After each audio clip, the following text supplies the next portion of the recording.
Hi అండి అందరికీ welcome back to our channel Madhu educational hub. Friends, ఈ వీడియోలో ప్రీవియస్ డేట్లో వచ్చినటువంటి మ్యాథ్స్ బిట్స్ అయితే డిస్కస్ చేద్దాం. ఈ బిట్స్ అన్నీ కూడా మనకు డిఎస్సికి యూజ్ అవుతాయి. వీడియోని ఎండ్ వరకు చూడండి. ఇది ఎస్జిటి వాళ్ళకి వచ్చినటువంటి మ్యాథ్స్ పేపర్ అండి. ఇందులో కంటెంట్ ప్లస్ మెథడాలజీ బిట్స్ కూడా ఉన్నాయి. వీడియో కనుక మీకు నచ్చినట్లయితే తప్పకుండా లైక్ చేయండి, షేర్ చేయండి, సబ్స్క్రైబ్ చేయండి. ఫస్ట్ క్వశ్చన్, x యొక్క సంపూరక కోణం y అయితే x ప్లస్ y విలువ. సంపూరక కోణం అంటే ఏ రెండు కోణాల మొత్తం 180 డిగ్రీస్ అవుతుందో ఆ కోణాలను మనం సంపూరక కోణాలు అంటాము. సో ఇక్కడ x యొక్క సంపూరక కోణం y అన్నారు, ఇక్కడ x ప్లస్ y వాల్యూ అన్నారు కాబట్టి దీనికి answer option 2 180 degrees. Next one, సమాంతర చతుర్భుజం యొక్క ఆసన్న కోణాలలో ఒకటి 85 డిగ్రీలు అయిన మరొక కోణం. సమాంతర చతుర్భుజంలో ఆసన్న కోణాల మొత్తం 180 అండి. ఇందులో ఒక కోణం 85 అయితే ఇచ్చారు. సో రెండవ కోణం అంటే 180 మైనస్ 85 చేస్తే మనకు రెండవ కోణం వస్తుంది. సో రెండవ కోణం 95 degrees. Answer option 3. Next one, ప్రక్కపటంలో x విలువ. ఇది ఒక చతుర్భుజం. చతుర్భుజంలో అంతర కోణాల మొత్తం 360 డిగ్రీస్. ఇక్కడ 110 40 150 అవుతుంది. 150 ప్లస్ 100 250 అండి. సో ఈ 360లో నుంచి 250 తీసివేస్తే మనకు వచ్చేటువంటి answer 110. So X value option 1 110 degrees. Next one, 2.5 whole square plus 2 into 2.5 into 1.5 plus 1.5 whole square by 2.5 whole square minus 2 into 2.5 into 1.5 plus 1.5 square into 2.5 minus 1.5 by 2.5 plus 1.5 value ఎంత? Friends, ఇక్కడ 2.5 whole స్క్వేర్ని మనం 6.25గా రాయవచ్చు. 2.5 into 2.5 చేస్తే 6.25 వస్తుంది.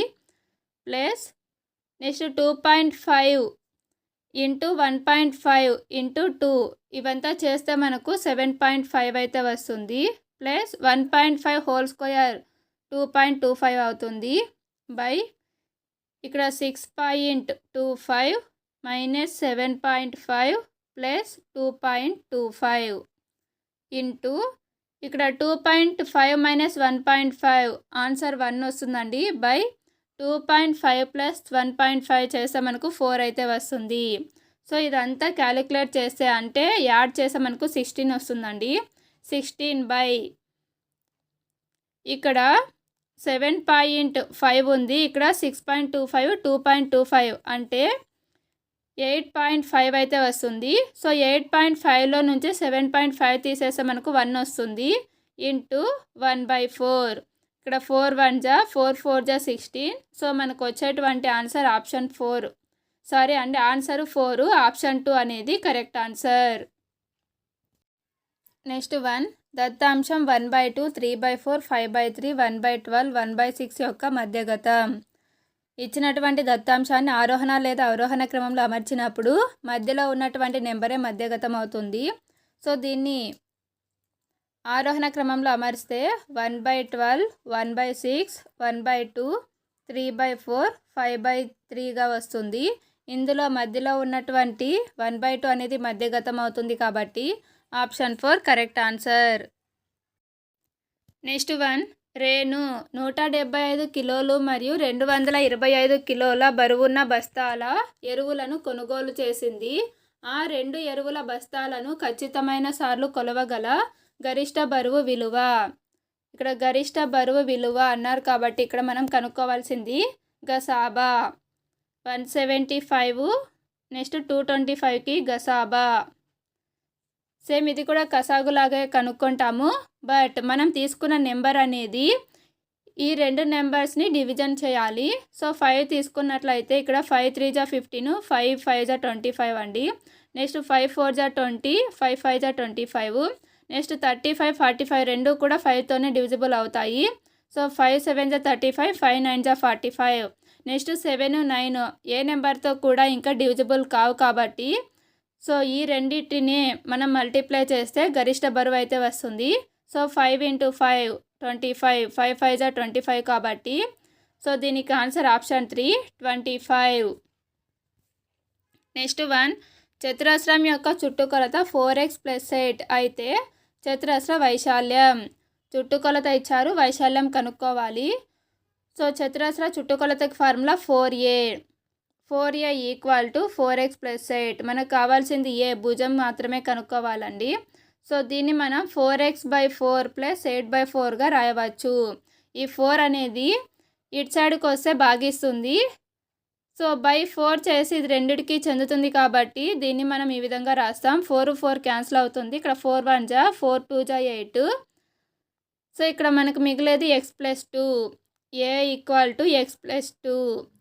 చతురస్ర వైశాల్యానికి formula a² కదా. So x + 2 whole square. ఇది a + b whole square రూపంలో ఉంది కాబట్టి a² + b². b అంటే 2 అండి. సో 2² అంటే 4 అయితే వస్తుంది. ప్లస్ 2ab 2ab చేస్తే ఇక్కడ 4x అయితే వస్తుంది. సో x² + 4x + 4 అనేది ఆన్సరు. సో దీనికి answer option 3. Next one, root 100.2001 = 10.01 అయితే రూట్ 0.0100201 విలువ. Answer option 4 0.1001. Next one, Kaprekar స్థిరాంకం. కాప్రేకర్ స్థిరాంకం ఆప్షన్ 4 6174. 6174ని కాప్రేకర్ స్థిరాంకం అని పిలుస్తారు. నెక్స్ట్ వన్, వ్యాసార్థం 35 సెంటీమీటర్స్ గల అర్ధవృత్త పరిధి సెంటీమీటర్లలో. అర్ధవృత్త పరిధికి ఫార్ములా πd + d. సో ఇక్కడ పై వాల్యూ వాళ్ళే ఇచ్చారు 22/7 అని. సో ½ × 22/7 ఇంటూ ఇక్కడ d మనకి ఇచ్చినది వ్యాసార్థం r ఇచ్చారు కానీ ఇక్కడ d కాబట్టి సో ఇక్కడ వ్యాసార్థము మనం వ్యాసం కనుక్కోవాలంటే 35 + 35 యాడ్ చేస్తే అప్పుడు మనకు వ్యాసం వస్తుంది. So d value 70 + 70. ఇక్కడ 2 1 జా 2 11 జా 22 7 1 జా 7 10 జా 70. సో ఇక్కడ మనకి మిగిలేది 11 × 10 11 10 జా 110 అండి. 110 + 70 చేస్తే మనకు 180 వస్తుంది. సో అర్ధవృత్త పరిధి ఆప్షన్ 2 180 సెంటీమీటర్స్. నెక్స్ట్ వన్, కుందన 5 మీటర్స్ పొడవు గల గుడ్డలో 1.8 మీటర్స్ పెద్ద కుమారుడు తరుణ్కు 1.6 మీటర్స్ చిన్న కుమారుడు పవన్కు చొక్కాలు కుట్టించింది. మిగిలిన గుడ్డ పొడవు. సో 5 మీటర్స్లో నుంచి 1.8 1.6 మీటర్స్ని మనం తీసివేయాలి. సో 8 + 6 మనకు 14 వస్తుంది. నెక్స్ట్ 3. సో ఈ 5 మీటర్స్లో నుంచి ఆమె ఉపయోగించినటువంటి క్లాత్ 3.4 మీటర్స్ అనేది తీసివేయాలి. ఇక్కడ 10 10 - 4 6 అండి. ఇక్కడ 4 ఉంటుంది. 4 - 3 1. సో మిగిలిన క్లాత్ ఎంత పొడవు అంటే 1 మీటర్ 6 సెంటీమీటర్స్. సో ఆప్షన్ 2 1.6 అనేది కరెక్ట్ ఆన్సర్. నెక్స్ట్ వన్, క్రింది వానిలో సరైనది. ఇందులో సరైనది ఆప్షన్ 3 బాహుళకం ఎల్లప్పుడూ దత్తాంశంలోని సంఖ్యలలో 1. మధ్యగతం ఎల్లప్పుడూ దత్తాంశంలోని సంఖ్యలలో 1 అనేది సరికాదండి. ఎందుకంటే మనకి ఇచ్చినటువంటి దత్తాంశం అనేది సరి సంఖ్యలలో ఉన్నప్పుడు వాటి యొక్క సగటు అనేది దత్తాంశం యొక్క మధ్యగతం అవుతుంది.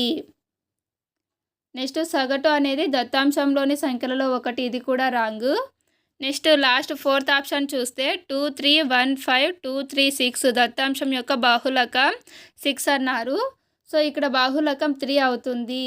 3 వస్తుంది. నెక్స్ట్ 2 కూడా వస్తుంది. సో ఒక దత్తాంశంలో ఎక్కువసార్లు రిపీట్ అయినటువంటి నెంబర్నే మనం బాహుళకంగా తీసుకోవాలి. సో 1 2 4 అనేవి సరైనవి కావు. ఆప్షన్ 3 అనేది సరైనది. నెక్స్ట్ వన్, ఒక ఘనం యొక్క భుజం 1 సెంటీమీటర్ అయితే సంపూర్ణతల వైశాల్యం మైనస్ ప్రక్కతల వైశాల్యం వాల్యూ. ఘనం సంపూర్ణతల వైశాల్యానికి ఫార్ములా 6a². నెక్స్ట్ ప్రక్కతల వైశాల్యానికి ఫార్ములా 4a². ఇక్కడ ఏ వాల్యూ 1 అండి. సో 1² అంటే 1 వస్తుంది, ఇక్కడ 6 వస్తుంది, మైనస్ ఇక్కడ 4, 6 - 4 2. సో దీనికి ఆన్సర్ ఆప్షన్ 2 చదరపు సెంటీమీటర్లు. నెక్స్ట్ వన్, m = 3 మరియు n = 2 అయినా m⁻n-n/m/m+n × m-n యొక్క విలువ. సో m ప్లేస్లో 3, n ప్లేస్లో 2 సబ్స్టిట్యూట్ చేయాలి. సో ఇక్కడ 3² - 2³ m+n అంటే 5 అండి, 3 + 2 5 ఇంటూ ఇక్కడ m-n అంటే 3 - 2 వాల్యూ 1 వస్తుంది. 3² అంటే 9, 2³ అంటే 8 / 5 ఇంటూ 1. 9 - 8 1. సో 1/5 అనేది answer is option 1. Next one, క్రింది వానిలో పరస్పర ప్రధాన సంఖ్యలై కవల ప్రధాన సంఖ్యలు కాని జత. ఇందులో పరస్పర ప్రధాన సంఖ్యలు అయ్యి కవల ప్రధాన సంఖ్యలు కాని జత ఏది అంటే ఆప్షన్ 2 7 9. నెక్స్ట్ వన్, 6 8 మరియు 12లచే ఖచ్చితంగా భాగించబడే అతి చిన్న 3 అంకెల సంఖ్య ఏది. సో ఇందులో 6 8 12 చేత ఖచ్చితంగా భాగించబడేటువంటి అతి చిన్న 3 అంకెల సంఖ్య ఆప్షన్ 3 120. నెక్స్ట్ వన్, 1/2 + 1/4 విలువ శాతం రూపంలో. వీటికి కసాగు 4 వస్తుంది. 2 2 4, ఇక్కడ 4 1 4. సో 3/4 అయితే వస్తుంది. శాతం రూపంలో అన్నారు కాబట్టి 3/4 × 100. 4 1 4 2 8, 4 5 20, 25 × 3 25 3 75. Answer option 2 75%. నెక్స్ట్ వన్, చతురస్రాన్ని ఒక ప్రత్యేక రాంబస్గా భావించవచ్చు. బి, సమాంతర చతుర్భుజాన్ని ఒక ప్రత్యేక దీర్ఘచతురస్రంగా భావించవచ్చు. ఇందులో సరైనది, ఇందులో ఏ అనేది సరైనది, బి అనేది సరైనది కాదు. సో దీనికి ఆన్సర్ ఆప్షన్ 3 ఏ సత్యం, బి అసత్యం. చతురస్రంని మనం ఒక ప్రత్యేకమైన రాంబస్గా భావించవచ్చు. నెక్స్ట్ వన్, 3x = 243 అయితే 2^2x - 3 విలువ ఎంత. సో ఇక్కడ మనం 3x = 243ని 3/5గా రాయవచ్చు అండి. 3 × 3 × 3 × 3 × 3 ఇట్లా 5 టైమ్స్ మల్టిప్లై చేస్తే 243 వస్తుంది. సో x వాల్యూ 5 అండి. సో ఇక్కడ 2^2x, 2x అంటే x ప్లస్లో 5 పెడితే 2 5 10, 10 - 3 7 కాబట్టి 2/7 అయితే వస్తుంది. So 2/7 value 128. Answer option 2 128. Next one, 2 సమాంతర రేఖల ఖండన బిందువుల సంఖ్య. 2 సమాంతర రేఖలు అనేవి ఎప్పటికీ ఖండించుకోవు. సో వీటికి ఖండన బిందువు కూడా ఉండదు కాబట్టి 2 సమాంతర రేఖల ఖండన బిందువుల సంఖ్య 0. Option 4 correct answer. Next one, దత్తాంశం 1/2 -3/2 5/2 7/2 యొక్క సగటుకు ఫార్ములా రాశుల మొత్తము బై రాశుల సంఖ్య. సో ఫస్ట్ రాశుల మొత్తం అనేది మనం కనుక్కుందామండి, ఎందుకంటే అన్ని భిన్నాల రూపంలో ఉన్నాయి కాబట్టి. సో అన్నిటిలోనూ హారాలలో 2 ఉంది కాబట్టి వీటికి కసాగు 2 వస్తుంది.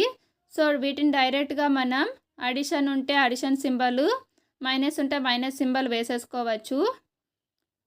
సో ఇక్కడ 5 + 3 12, 12 + 1 13 వస్తుంది. 13లో నుంచి 3 తీసేస్తే మనకు 10 అయితే వస్తుంది. 10/2 ఇది రాశుల మొత్తము. నెక్స్ట్ రాశుల సంఖ్య ఇక్కడ ఉన్నవి 4 కాబట్టి /4 చేయాలి. సో దీన్ని మనం 10/2 ఇంటూ ఈ 4 అనేది పైకి వస్తే 1/4 అవుతుంది. సో 2 1 2 5 10. మనకి ఆన్సర్ 5/4 వచ్చింది. కానీ మనకి ఇచ్చినటువంటి ఆప్షన్స్లో అన్నీ కూడా మిశ్రమ భిన్నాలు ఉన్నాయి కాబట్టి ఈ 5/4ని మనం 1/4గా రాయవచ్చు. 4 1 జా 4, 4 + 1 5, 5/4 అయితే వస్తుంది. సో దీనికి ఆన్సర్ ఆప్షన్ 1 1/4. నెక్స్ట్ 1, పైనున్న అమరికకు అవసరమైన అగ్గిపుల్లల సంఖ్యను తెలిపే నియమం ఏది? ఇక్కడ n అనేది చరరాశి, అంటే అగ్గిపుల్లల సంఖ్య కొరకు n అనేటువంటి చరరాశిని మనం ఇక్కడ ఉపయోగించాలి. సో దీనికి ఆన్సర్ 5n + 1 వస్తుందండి. Option 3 correct answer. నెక్స్ట్ 1, ఒక వ్యక్తి వేతనంలో 10% పెరిగిన తర్వాత కొత్త వేతనం 14,300 రూపాయలు. అతని అసలు వేతనం ఎంత? సో 110% వాల్యూ 14,300 అయితే మనకు అసలు వేతనం అంటే 100కి తీసుకుంటాం. 100కి ఇంకా తక్కువ వస్తుంది కాబట్టి దీనికి ఫార్ములా తక్కువ/ఎక్కువ ఇంటూ మిగిలినది. సో ఇక్కడ 0 0 క్యాన్సిల్ అవుతుందండి. 11 1 జా, ఇక్కడ 11 1 జా 11, నెక్స్ట్ 3 ఉంటుంది. 11 3 జా 33, ఇంకా 0 అయితే ఉంటుంది. 100 × 130 చేస్తే 13,000 వస్తుంది. అతని యొక్క అసలు వేతనం ఆప్షన్ 2 13,000 రూపీస్. నెక్స్ట్ 1, ఏ x మరియు yలు అనులోమానుపాతంలో ఉంటే x/y = స్థిరాంకం. బి x మరియు yలు విలోమానుపాతంలో ఉంటే x × y = స్థిరాంకం. ఫ్రెండ్స్ ఇక్కడ AB రెండు కూడా సరైనవే. సో దీనికి ఆన్సర్ ఆప్షన్ 4. నెక్స్ట్ 1, ఉత్తమ ప్రాజెక్ట్ యొక్క లక్షణాలు. ఉత్తమ ప్రాజెక్ట్ లక్షణాలు చక్కటి ఉద్దేశం కలిగి వాస్తవికతకు దగ్గరగా ఉంటుంది. ఊహాత్మక ఆలోచన సృజనాత్మకతను పెంపొందిస్తుంది. ప్రయోజనకారిగా ఉంటూ విద్యార్థుల సమయం ప్రయత్నాలను ఆదా చేస్తుంది. ఈ 3 కూడా ఉత్తమ ప్రాజెక్ట్ లక్షణాలు కాబట్టి ఆప్షన్ 3 కరెక్ట్ ఆన్సర్. నెక్స్ట్ 1, గణితం అంటే పరిమాణ శాస్త్రం అని నిర్వచించిన వారు? Answer option 4 Aristotle. నెక్స్ట్ 1, క్రింది వానిలో 5E ఇన్స్ట్రక్షనల్ మోడల్కి చెందనిది ఏది?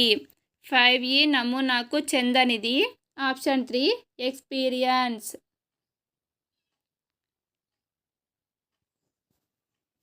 నెక్స్ట్ 1, RCEM నమూనాలో సోపానాలు. ఆన్సర్ ఆప్షన్ 2 A మరియు B ఆశించిన ప్రవర్తన ఫలితాలు సమాచారాన్ని అందించే వ్యూహం. ఈ రెండు కూడా RCEM నమూనాలోని సోపానాలు. నెక్స్ట్ 1, నిర్మాణాత్మక మదింపులో ప్రాజెక్టు పని కొరకు కేటాయించిన మార్కులు ఎన్ని?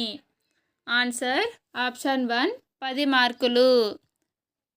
ఫార్మేటివ్ అసెస్మెంట్లో ప్రాజెక్టు వర్క్కు కేటాయించిన మార్కులు 10 మార్కులు. నెక్స్ట్ 1, LW అండర్సన్ ప్రకారం పదజాలంలో మార్పులో భాగంగా సంశ్లేషణను క్రింది విధంగా మార్చడం జరిగింది. Answer option 2 సృష్టించుట. ఫ్రెండ్స్ వీడియో కనుక మీకు నచ్చినట్లయితే లైక్ చేయండి, షేర్ చేయండి, సబ్స్క్రైబ్ చేయండి. Thank you for watching.